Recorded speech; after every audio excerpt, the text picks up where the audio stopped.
Thanks very much, and thanks to all of the panelists for what I think sets us up for a really nice conversation. I, too, as with KG, while everybody is thinking about what they want to ask, I'm going to take the moderator's privilege and ask one first question, which is very similar to the type of question that he asked in the last panel, which is just very briefly, it would be great to hear from each of you if you had a priority and you were sitting in front of a policymaker for either improving incentives or investment in preparedness, or having a better tool to make the case for preparedness. What would your top priority be? I'll start with you, Tolbert.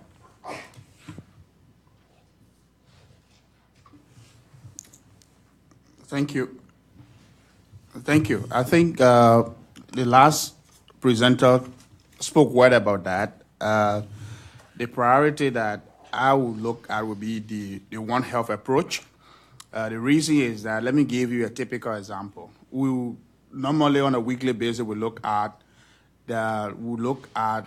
unexplained cluster of death and also animal exposure to human bite. And last week, when I was checking the statistics or looking at the epidemiology, we saw dog bite of 5 persons in the community. We had to take the sample of the dog first to test whether or not the dog was having rabies in the lab in Liberia. We sent the result to the OIE lab to validate whether or not the confirmation we're looking at were actually rabies, and it was actually positive.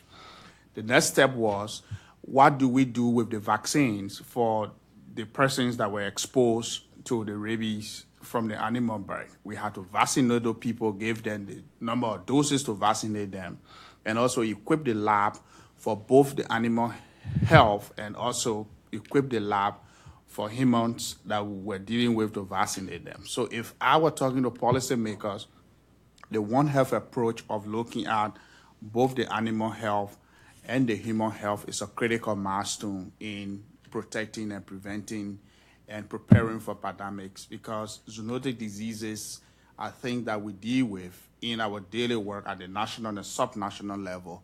And so that would be the area that I would focus on. And that is gaining a lot of momentum in Liberia, where I work on a daily basis, looking at Lassa fever disease that is caused by the rodents, looking at Ebola virus disease that we test for every day, looking at yellow fever, looking at malaria transmitted by mosquitoes, looking at all of these infectious diseases that we deal with that could cause global pandemic that we saw with the Ebola crisis that we were dealing with in 2014, 2015, and 2016. Thank you. Yes, tough question. I think additional to the focus on working together, the multi-sectoral collaboration that I mentioned already, that I really think is important to understand each other and not work against each other and preserve their own importance and money, but really try to bring it together and understand what the other needs for also succeeding. I think a strong importance I see is really investing into human capacity building, because everything what we are talking about is needing trained people that will stay for a longer time in the area that they are trained in. And I think this is something, at least in Germany, in Europe, for a long time, at least from the public health perspective, public health was seen as administration, as bureaucracy, and was cut down significantly. And I think this is something understandable, but I think this is not a good choice and not a good investment. I think it will need investment into the people again to prevent future outbreaks, or at least to mitigate them. And I think that would be a very important aspect from my side.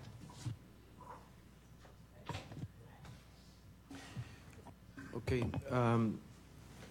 Yeah, I would put my money on One Health, definitely. And this is also my past experience in the EU. We've seen emerging diseases like Schmallenberg, where we needed to talk across the sectors to figure out what was that new stuff that we were dealing with. We had also cases of ESTEC outbreak in Europe, where we had to work together across the sectors to trace back and to fix that. So One Health is definitely somewhere I would go. I think we've had a very interesting presentation this afternoon showing the importance of drivers, and this is where I would put my money in terms of investments. All those changes that we put on systems that are eventually leading to spillover and to those emerging diseases. But I think that the one thing I would really definitely put my money on is education. I would start with the next generations, making sure they understand that, making sure that they are not siloed themselves, and that they can grab those complex problems for what they are. Great, thanks. Katie?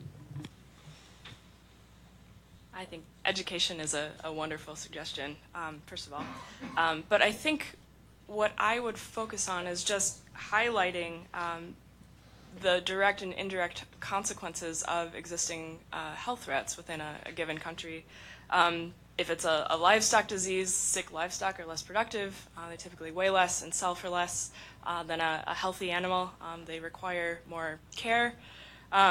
If it's something like malaria, malaria has a number of indirect impacts through tourism, potentially lost productivity, GDP growth, through educational costs.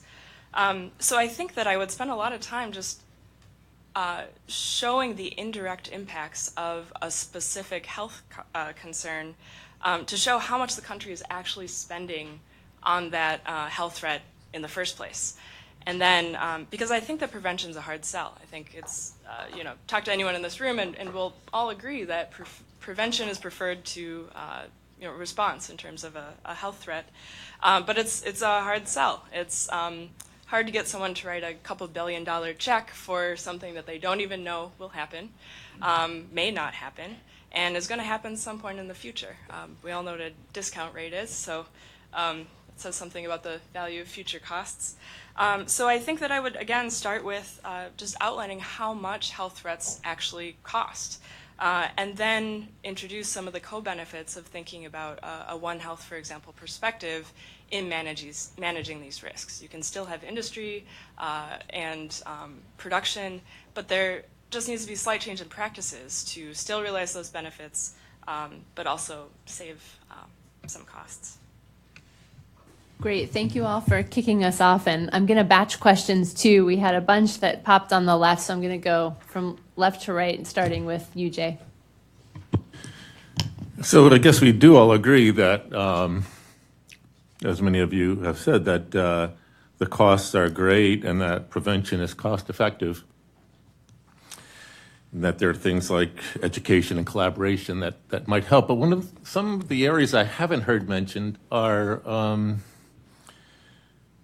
behavioral economics and communications research. And we know in some areas of health risks, HIV, cigarette smoking, climate change, that simply getting the facts and putting them forward hasn't been as effective until put together with solid research into how to message, whether it's individuals, farmers, healthcare providers, whatever. What do we know in this field? Is that research going on? Do we understand, or are we simply assuming if we had the facts and the numbers, everybody would behave rationally? Great, and I'm going to go ahead and take the three at this table before we answer them. Kimberly. Thank you. Again, great presentations. I guess one of the things that I struggle with respect to preparedness is the notion that, in fact, there are so many things to be prepared for. In fact, can we prepare for everything? How would we, how much would it cost to do that? And I think one of the big challenges here, and I'll bring to it my polio experience, which is that there are existing networks out there which have, in fact, assisted with respect to responding to things in spite of the fact that they were not intended to do that. The donors may not have visualized their money going towards those activities, but nonetheless, they actually played key and often pivotal roles. And I think one question that I'd really ask here to all of you is, how can you show accountability for performance for things that have big, lofty goals, but maybe don't necessarily translate into actual things that people can, in fact, estimate, cost out, et cetera? And when we're talking about preparedness, especially for things where, in fact, you don't know where, you don't know when, you don't know how, is it an interesting opportunity to explore these other networks that are out there and think about whether or not the best strategy for some of these things might be, in fact, trying to piggyback capacity on some of those activities? Or are we really thinking about each of these diseases and things that we're talking about now de novo? So I think that there's some strategic questions here that we globally have not really grappled with. I will also say that the GPI, the polio eradication effort, is near sunset. It's getting close to ending, and there's been a lot of activity looking at transition and trying to cost out the activities that the polio program has supported, particularly in governments in Africa. And what actually the impacts will be on the WHO budget when, in fact, the GPI funds stop. And I think it's important to realize that some of these big programs that have, in fact, supported lots of activities in a lot of places may have a much bigger impact on system capacity than people realize. So the assumptions that go into what you are building into your models may, in fact, be impacted by decisions that are being made in other parts of the system. And I guess I'd like to hear a little bit more about how you guys are thinking about that. Thank you. And one more, Patrick. Yes, good afternoon. So Pat Hickey from Uniformed Services University. I was the medical director for the DoD Ebola training team in Liberia. And towards the end of my time there was a generalized sense of, dissatisfaction with the fact that it was realized that there was a certain amount of funding no longer needed to fund temporary treatment units that couldn't be reprogrammed into infrastructure because of the way the appropriation was made. And so my question is, in situations like that and others in the future, what's the role of the health economics community in informing policymakers and legislatures who are sort of creating these policies where there's enough specificity to ensure that the impact that's desired is achieved, but flexibility to really respond to the need as it evolves over time? Great questions. So who wants to dive in first?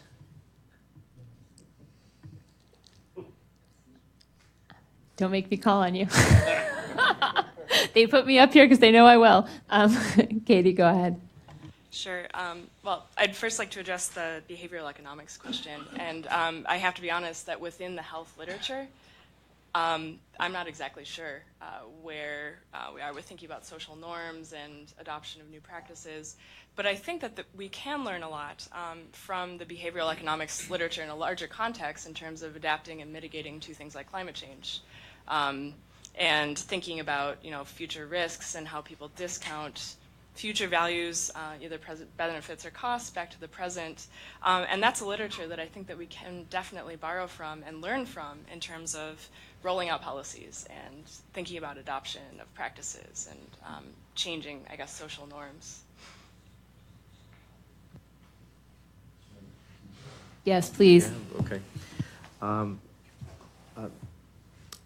Well, on behaviors and norms, I would like to continue to say that the conversation that we've had this afternoon on AMR is a nice illustration that we absolutely need to address that part. Like having the facts, having the knowledge is simply not enough. I'm not too sure how we do that, but you're right. This is really important. I don't think it's a good idea to prepare for anything or prepare just for sake of being prepared. There is this novel by Dino Buzzati on the desert of the Tartars, and it's not heartening. I think that this is where it is important to invest into systems. Systems are there to stay and to operate on a day-to-day basis. They are subject to a number of wake-up calls. I'm thinking for the veterinary services, certainly food safety is a nice example, where even if you have a nice system in place on a regular basis, you have an outbreak of something goes wrong, and you have to react. So it's good to have fire drills and exercises, but it's good also to have systems that operate and can be alert. And I'm not sure I can cover your question on the funding and the financing. I can maybe just give the example of the bank investments that we're doing now. Most of them include a contingency, what we call a $0 component that we can activate in case something goes wrong. And this is something that we've done, I think, in Nigeria for Lassa fever, for the Redise program. This is what we've used in the case of the PPR outbreak that I was talking about. So I think we're getting to this point where we put some flexibility into the funding mechanisms, and this is typically a post-Ebola lesson that we've learned. Andreas or Tolbert, do you want to jump in on any of the three questions before we move on? So I think the communication is definitely essential, how to communicate the message. And I think for some of it, we don't need more detailed data, because I have the feeling we have to simplify the data. And of course, it's easier to do it if you know more, but I have the feeling we should invest more into really the research of what and how to communicate it to achieve the behavioral change. And that's still challenging. And I think it's also evolving through information sharing, also through the media, through the press, through politicians. What we have seen has changed over the last couple of years. And I think this is also affecting how we have to transmit the information that should change behavior. I think preparedness should not focus on one or two disease. It has to be quite generic. And I think in the past, understandably, it's much more attractive to focus for donors on several diseases, and there the effect is much higher than shooting more generic, because then you have the problem of how do you measure it and all this. So it is a kind of a bad circle, and I think in justifiably or rightly asking for measurable impact, you're also making it difficult to make it more generic on the same time. But I still believe that the generic approach is important, because we cannot prepare for every threat. We have to be prepared in general, and then the system should work. And I think it should work. With the flexibility of funds, I mean, we all know, coming from all our institutions, I think, there is no flexibility in funds, nearly not. Yeah, now we're trying to compensate for that, but also the health ministers, they don't have this possibility. At the end of the year, the budget has to be zero, yeah. And if that's not, there's very few mechanisms that allow for flexibility there. And I think this is something that definitely has to be addressed. But also at the World Bank exercise two years ago, I think Mukesh was there as well. There were 13 health ministers, and they all said, yeah, that's the problem. We can't do anything about it. So we are hoping they could do, but they are also are bound by the system. And I think that makes it, of course, a big challenge, but something that we have to address definitely in future to be able to deal also with unexpected threats. Thank you. I think the situation that Patrick was describing was a real-time situation you were describing in terms of flexibility in financing epidemic response and outbreaks and all of that. I think the issue of people who are projecting, and this afternoon we listened to very beautiful conversations regarding modeling whether it's arithmetic or geometric modeling of diseases and outbreaks. We had similar situation where it was proposed and projected that over 1 million cases would have occurred in the outbreak in the West African region if certain things were not done. I think in the planning processes of making those kind of projections, the policymakers and economists should realize that situation could change and there could be flexibility to help countries that are in need, especially the top-down approach where resources are planned, are fixed, what they're supposed to support is cash and stone, and changing that can be difficult. We had a very difficult time with that in changing some of the dynamics of not building temporary treatment units and focusing the resources on building resilient healthcare system.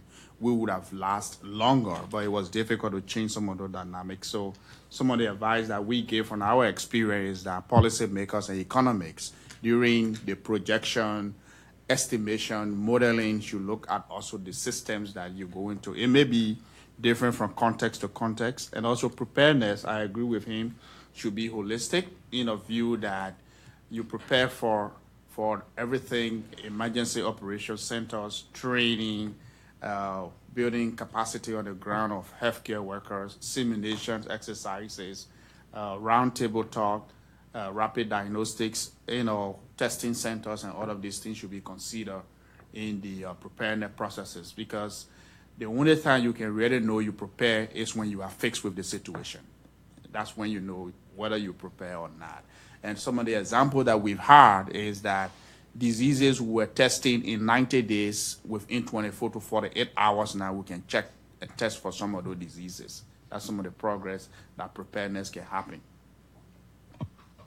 Thanks, and I'll batch the rest of the questions, but I really want to say one quick thing about the point about connecting broader health systems funding with the disease-specific funding. In my experience, it actually helps to be really specific and actually less generic.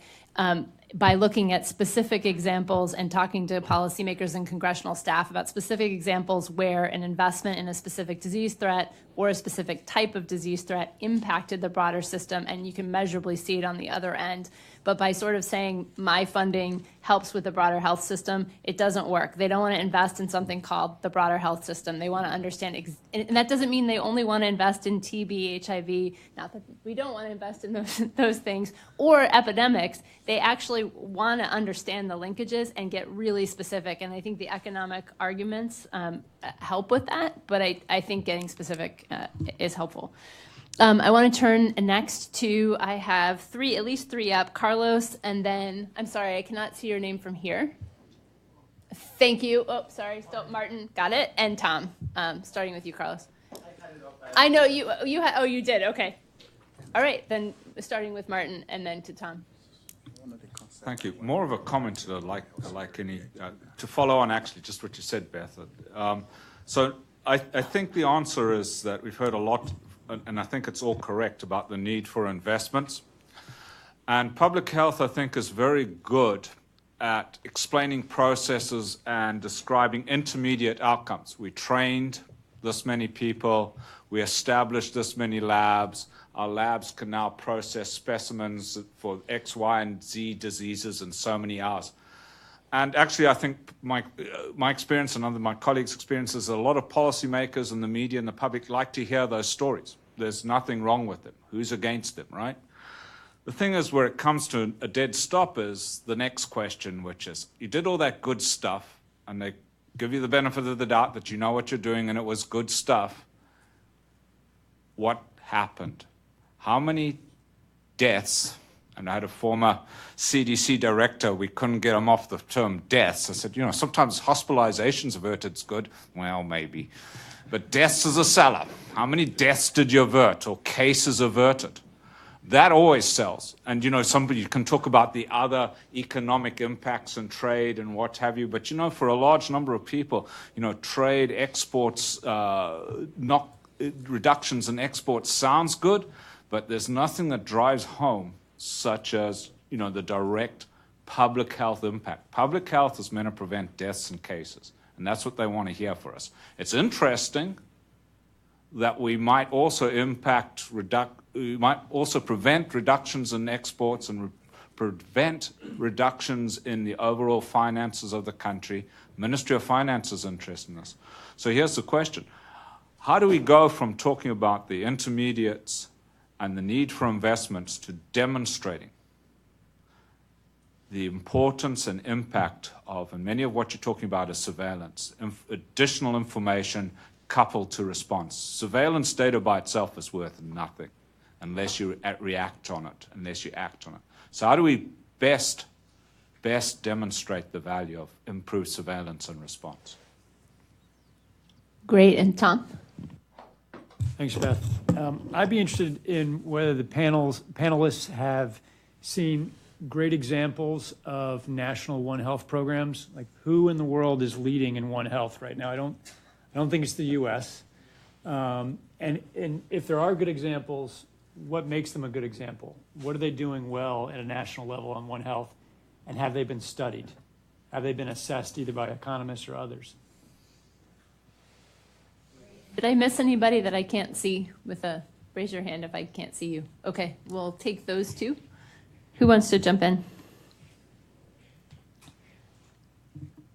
Frank. Maybe I'll address the second question to say that there are a few champions for One Health, and there are quite few of them.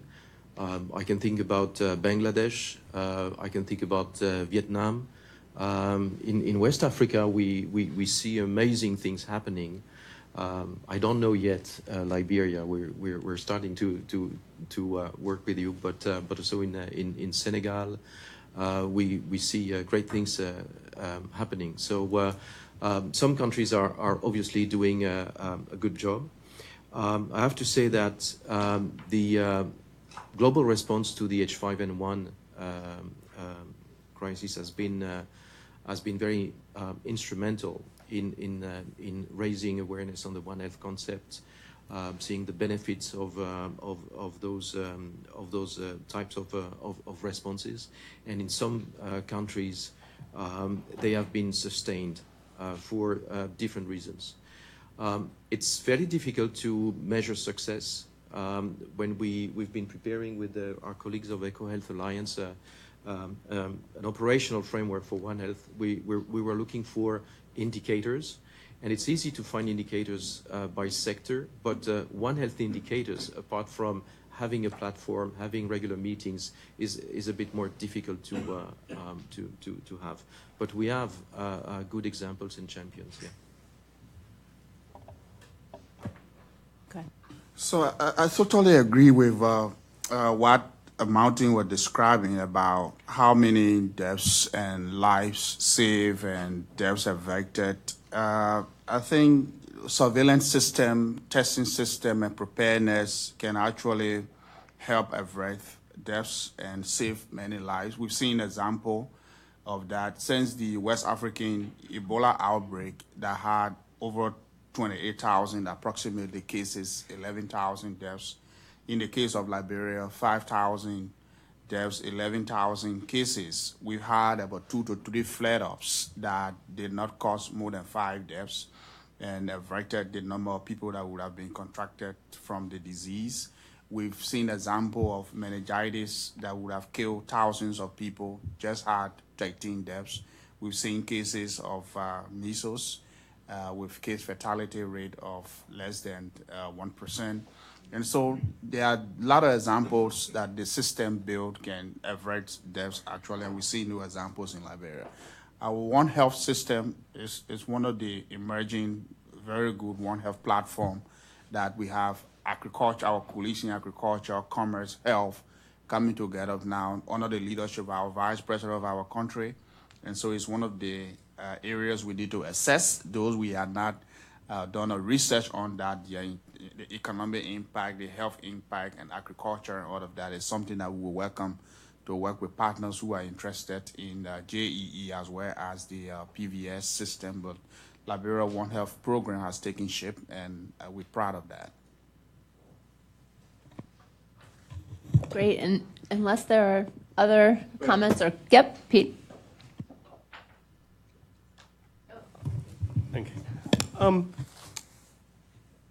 Before I joined the Global Fund, I was mainly focused on issues around infectious disease outbreaks, financing for preparedness, all that kind of thing. One of the things I've learned since joining the Global Fund is that it's quite difficult to persuade governments to invest in preparedness against diseases that might kill their people when there are very high burdens of diseases that are killing their people.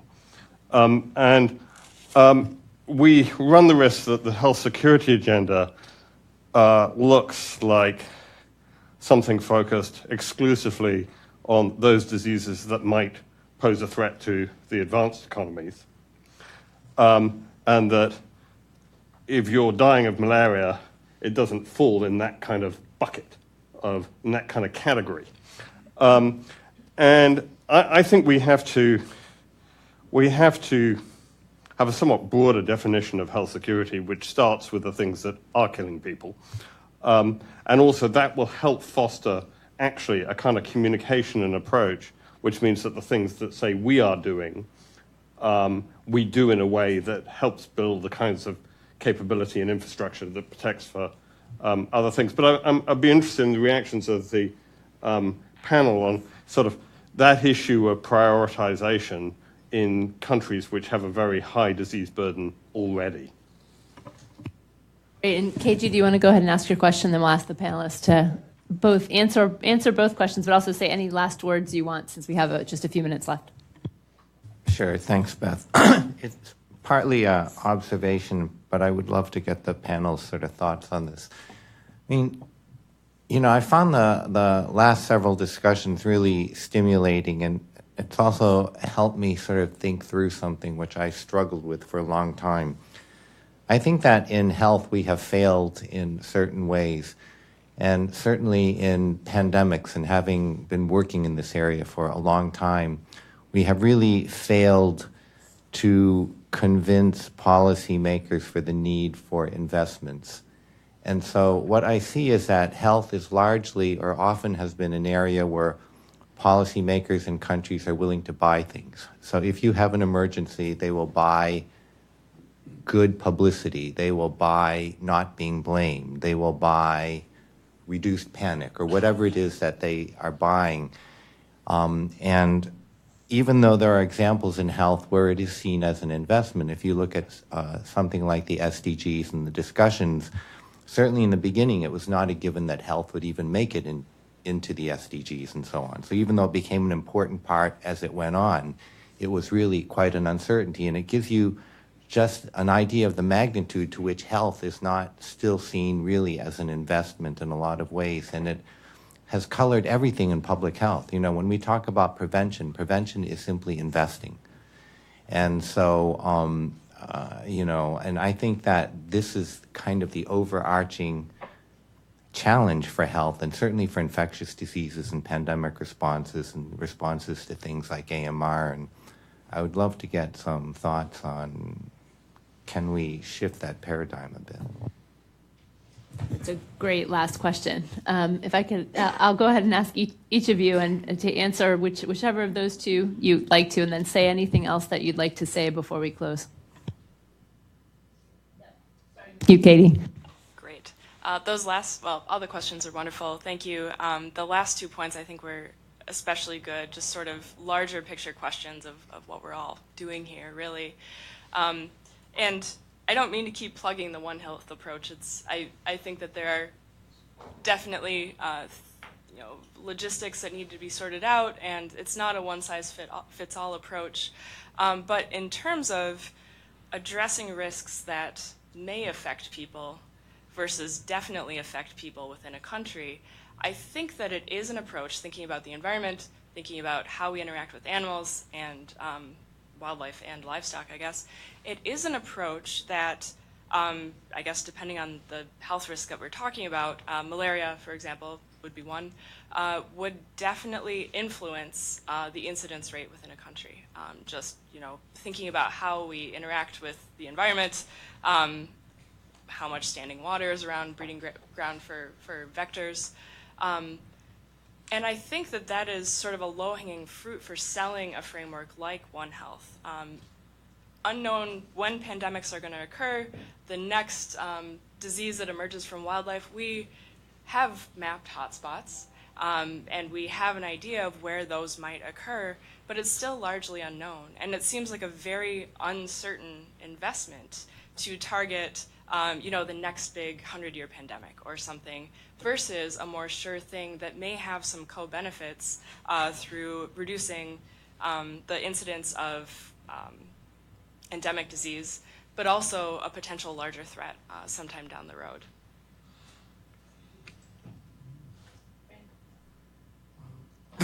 Well, yeah, difficult questions for the last two questions, but really to hear that, it's something I deeply believe in. Certainly addressing those diseases and burdens that we have, and connecting them to our concern for human capital, for development, is extremely important, and that may require that we slightly change our narrative around pandemics and preparedness and the big one type of discourse that we have sometimes.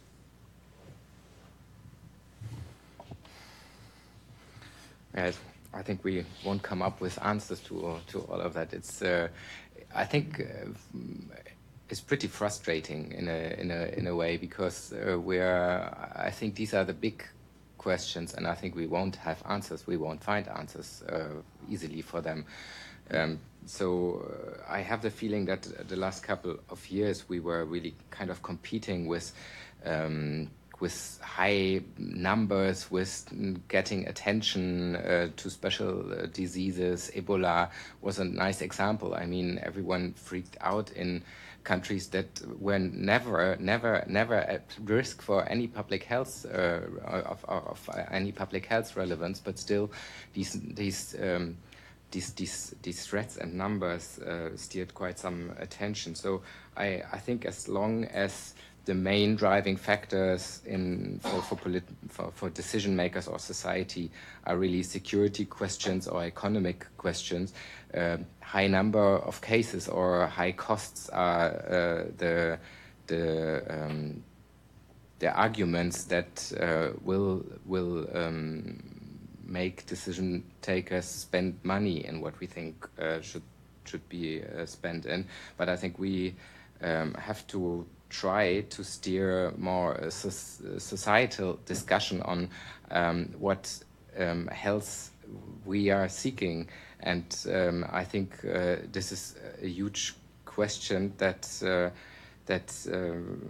will be difficult to address, and especially I think by at the moment political atmosphere, I think that is not looking into long-time benefits for health, but really in short-time effects. So no happy ending there. Thank you. I think I see it this way in the context of developing countries and low middle income countries investing and prioritizing diseases that affect them most. If you think about burden of disease in Liberia, you think about malaria, you think about pneumonia, you think about diarrhea diseases and all of those. But he's correct, when you look at the investment in our national budget, this is not where the resources go when it comes to health. Maybe the investment is in healthcare workers or buying drugs for other diseases than the diseases. But looking at that's the government side. If you look on the partner side, I think we also need to work together to look at the priorities and then not ring fence the resources and be vertical into the disease program that we support. I'll give you an example. Most of the work I do right now, since it's in infectious diseases, I deal mostly with the global health security agenda, which is a very good phenomenon, looking at the diseases that may cause global pandemic of all of that. But then when I look at the data for malaria, HIV and AIDS and tuberculosis, then I think look, can we come together? If I go to collect a specimen for measles or go collect an Ebola specimen, can I take TB positive smell or TB samples in the community, bring it with me with the motorbike in the lab, and we can test together there? Or looking at the data, interoperability of data, looking at how the malaria cases are going, how the TB cases, HIV cases are going, and narrow that under the support that we get from the Global Health Security Agenda, and also bring it on board the people funding Global Fund, the people funding resources for immunizations, vaccine preventable diseases, and all of that. So it's a matter of prioritizing, bringing all of our partners together and saying holistically, let's support the health system, looking at the system and the diseases and all of that. But sometimes it can be difficult because people ring fence the resources and look at diseases vertically. Well, I want to thank everybody, but I can't resist saying one thing about this last question, which is that I think to both of you, the answer is figuring out how to make a better arguments, including better economic arguments about how health is important not only for lives of people, but also as a security-related investment, health writ large, not just pandemic preparedness. And I think that if we can bring together a lot of the people who focus on these different funds and discuss messaging around economics in a common way, we'll get to a much better place. Global Health Security Agenda was supposed to be about common targets for something we didn't have any way to measure. We had ways to measure the other disease threats, but it shouldn't be about pandemic preparedness as the only important factor. And I think figuring out how to message pandemic preparedness within the common frame of global health. And those arguments are actually winning with people who care about global health in our Congress, but I'm not sure we're making them as effectively globally. I think the word ring-fenced was a really good one. How do we convince people to create resources that are measurable and accountable, but not ring-fenced? With that, I'd like to thank everybody on this panel for everything that you've done to advance our discussion. This has been stimulating, and I'm going to leave with a lot more thoughts in my head. Hopefully everybody else will too. And we're over time. Sorry. Thanks.